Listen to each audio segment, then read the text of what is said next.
papal plea. The Holy Father takes an unusual diplomatic step in seeking an end to the violence in Ukraine. We have the latest on the situation between Russia and Ukraine, including what the White House is saying. High Court hopeful. As the Supreme Court vacancy looms, President Biden announces his historic nominee. And inspiring image. An exhibition about one of the faith's most mysterious and revered artifacts comes to the U.S. On EWTN News Nightly for Friday, February 25th, 2022.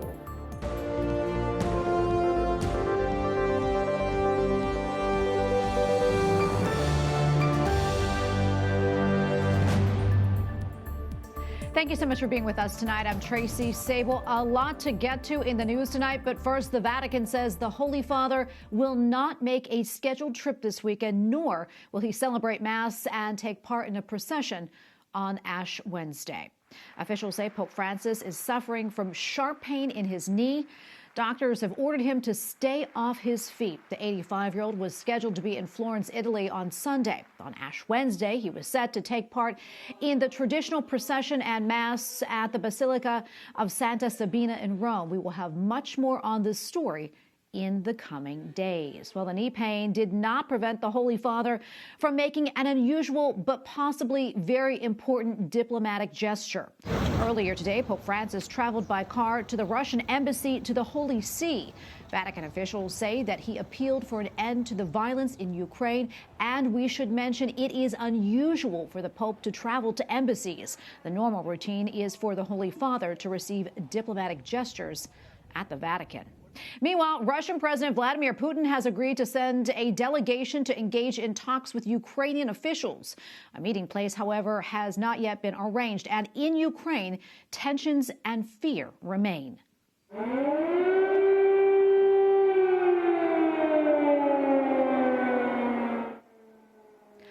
Alarms sound for a second straight day in the capital city, around 40 miles north. Fighting on the ground destroyed at least one bridge. Citizens are now leaving Ukraine, with many going to neighboring Poland. Joining us now from Poland is Iwo Bender, EWTN Manager of East Central Europe. Iwo, thank you so much for your time today. Great to see you.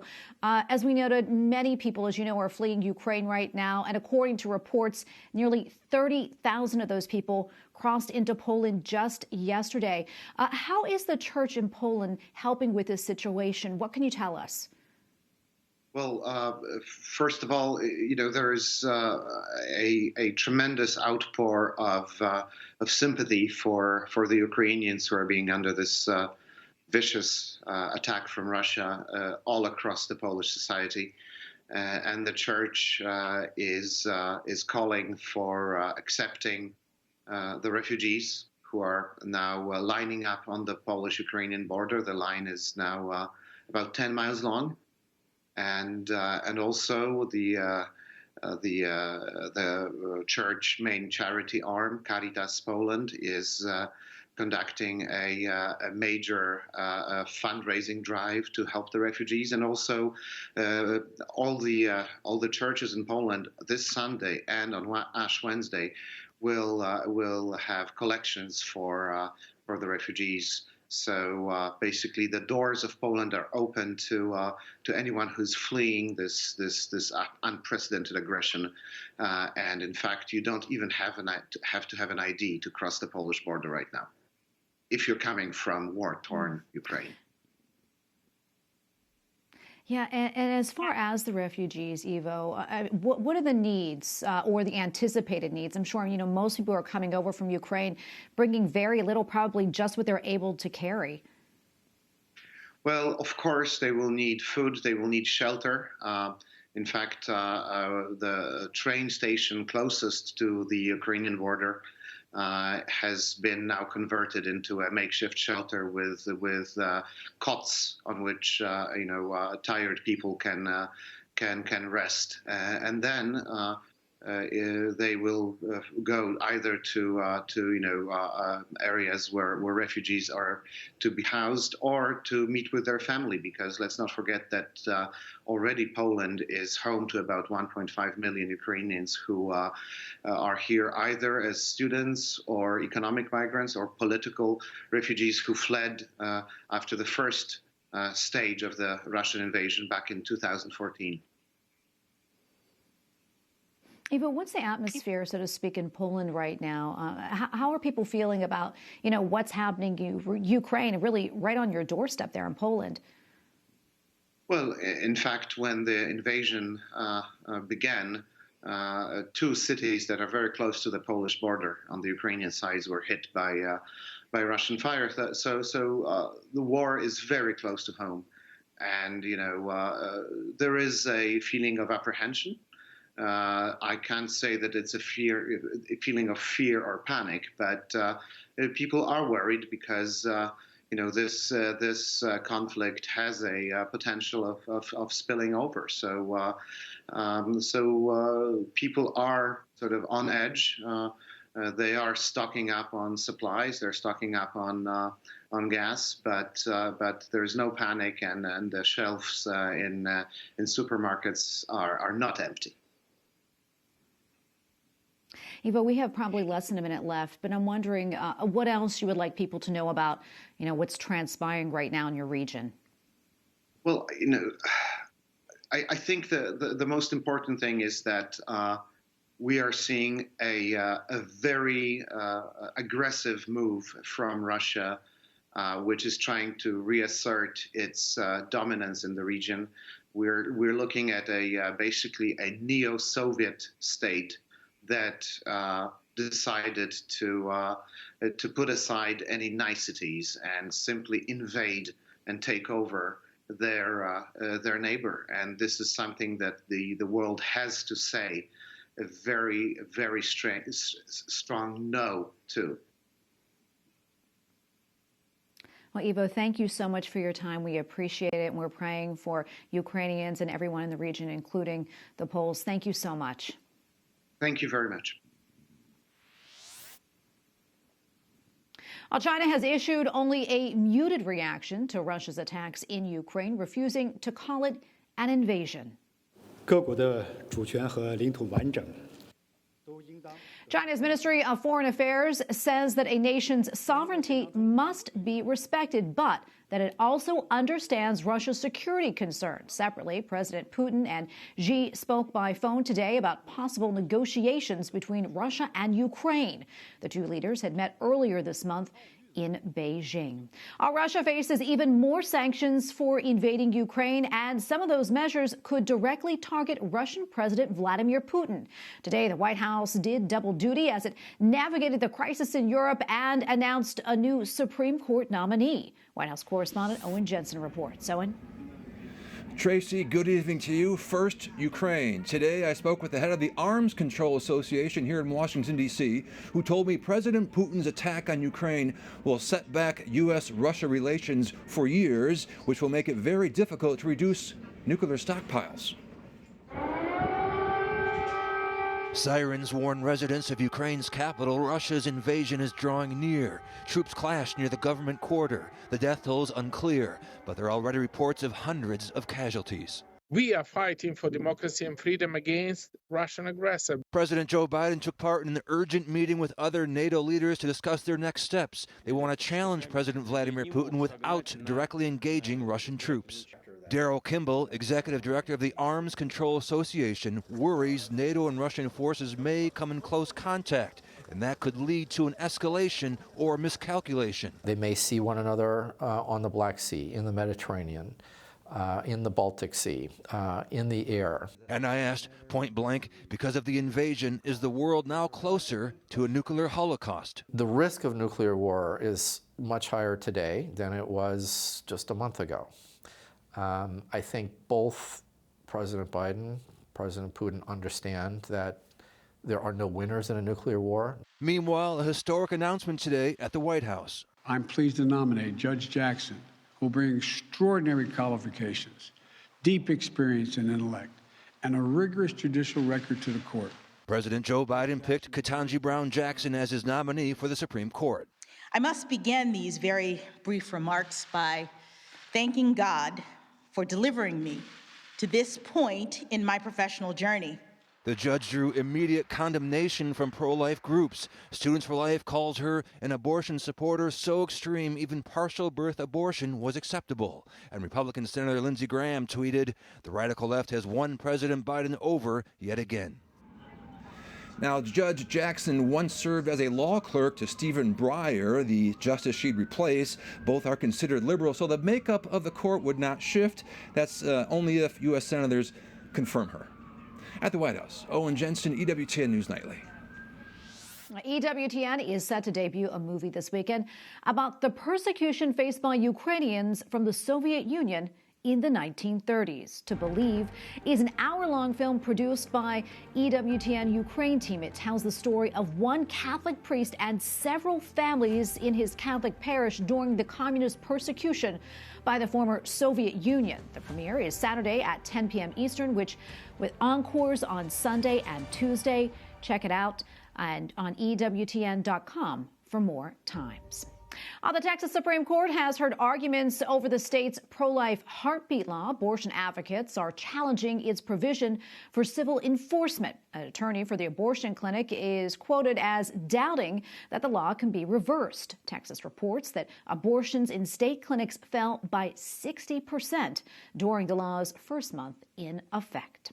South Dakota's rule restricting abortion pill prescriptions has been put on hold by a federal judge. Governor Kristi Noem's executive order was scheduled to go into effect yesterday. It would have required an in-person visit to a doctor to issue the second drug used for an abortion. Planned Parenthood is fighting against the rule in court. Coming up, Vatican astronomers announce a new discovery in the solar system.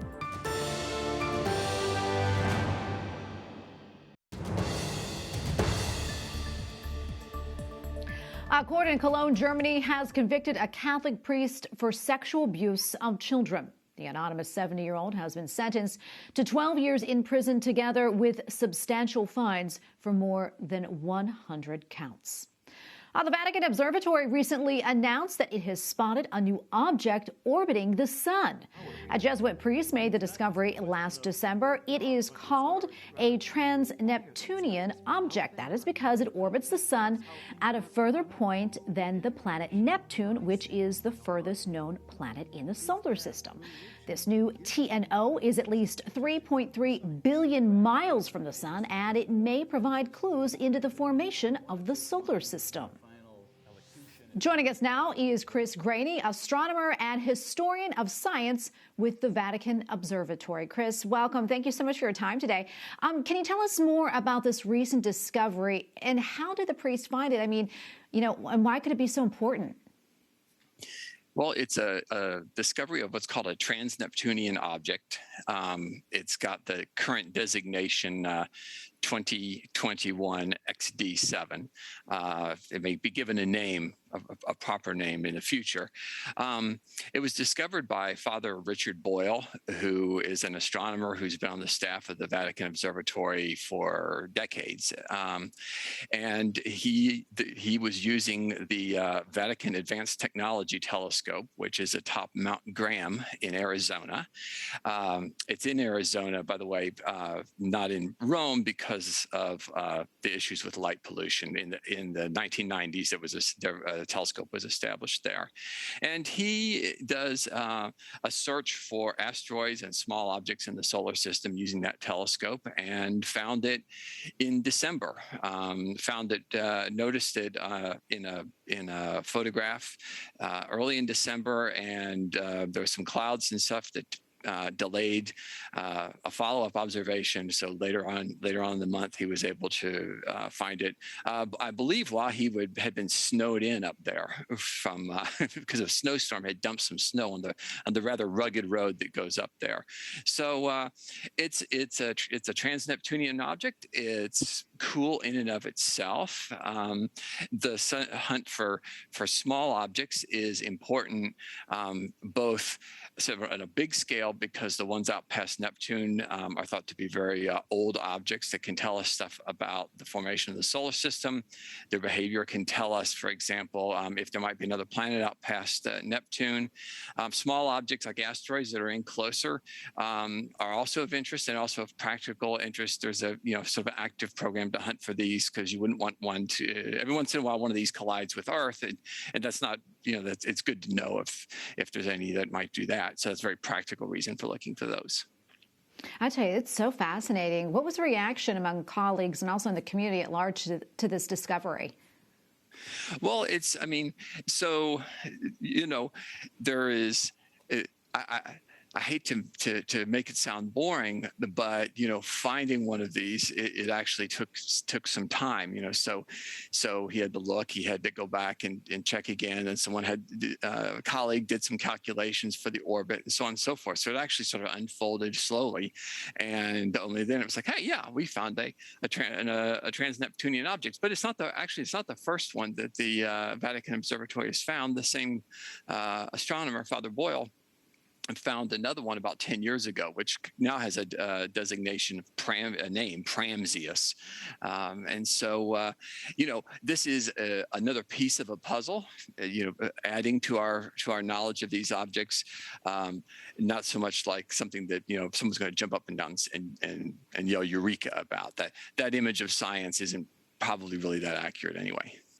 We have probably about a minute or left, but I want to talk about this because I think a lot of people may not be aware that the Vatican Observatory is actually one of the oldest active in the world. Can you tell us a little bit more about the work that you all do there? Yes, the Vatican Observatory dates back into the 1500s. It was set up as part of the calendar reform that gave us the Gregorian calendar. The Vatican's been involved with running an observatory through in different ways over the time since then. The modern observatory was established in the late 19th century, and originally it was established by Pope Leo XIII.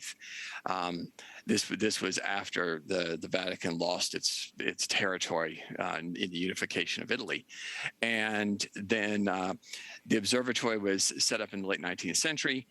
The telescopes were originally on the walls of the Vatican itself.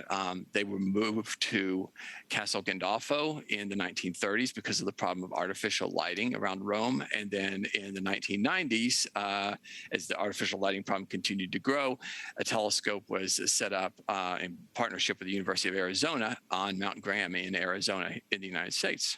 So interesting. Well, Chris, thanks so much for coming on and sharing all this with us. We really appreciate it. Chris Graney, astronomer and historian of science with the Vatican Observatory. Thank you again. And for more information, you can go to vaticanobservatory.org. Up next, Sounds of Music. One of the world's largest and most famous church organs is newly restored. Plus, exploring the mysteries of a revered artifact in the Christian faith.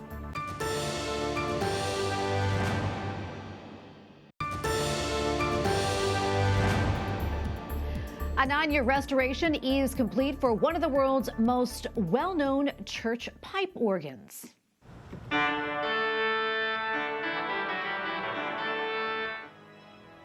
It is the Hazelwright organ at Christ Cathedral, named for its benefactor. The Catholic Diocese of Orange, California, bought the organ and cathedral in 2011. The original builders in Italy performed the meticulous work at a cost of $3 million. And finally tonight, if you travel to Italy to see the Shroud of Turin, you will likely wait in long lines and have only about 90 seconds in front of the shroud. But now, one museum in our nation's capital is giving visitors a chance this Lent to stand in front of an image of the shroud for as long as you would like. EWTN News contributor Catherine Hadro tells us more. In our world obsessed with photos and taking selfies, what if there exists an image of the man at the very center of Christianity? In a way, the shroud is the first viral image. The Shroud of Turin is believed by many Christians to be Jesus Christ's burial cloth, a relic of the resurrection. Dr. Jeff Kloa, Chief Curatorial Officer for the Museum of the Bible, explains. The Shroud of Turin is a 14-foot-long linen cloth that has a mysteriously formed and very evocative image of a man who was crucified. Tomorrow, the Museum of the Bible, located in the heart of Washington, D.C., will open their Mystery and Faith Shroud of Turin exhibit. The actual Shroud of Turin is stored in Turin, Italy, where it's been at the center of debate, speculation, and scientific experiments since its first mention in 1389. At the time, the Bishop of Troyes called the shroud a fake. Brian Hyland, a historian and curator for the museum, explains the shroud's mysterious beginning. In a famous memorandum, which he may or may not have actually sent to Antipope Clement VII, it says that his predecessor, as the Bishop of Troyes 35 years earlier, had found the artist who had made it, and he confessed to having done it. Now, I hasten to point out that he produces no proof of that. Scientific experiments performed in the 1970s revealed the shroud was not a man-made image. It had real blood, and there were even pollen grains on it from the Holy Land. Then, in what's sparked more debate, radiocarbon dating tests carried out in the 1980s put the shroud in the Middle Ages. The Catholic Church does not take an official position with the Shroud of Turin, but modern popes have often visited it, expressing great gratitude. Pope St. John Paul II referred to the Shroud of Turin as a mirror of the gospel. We paired that phrase with some of the writings of Pope Benedict, and he called it an icon of Holy Saturday, and he suggested that it's best understood through the eyes of faith.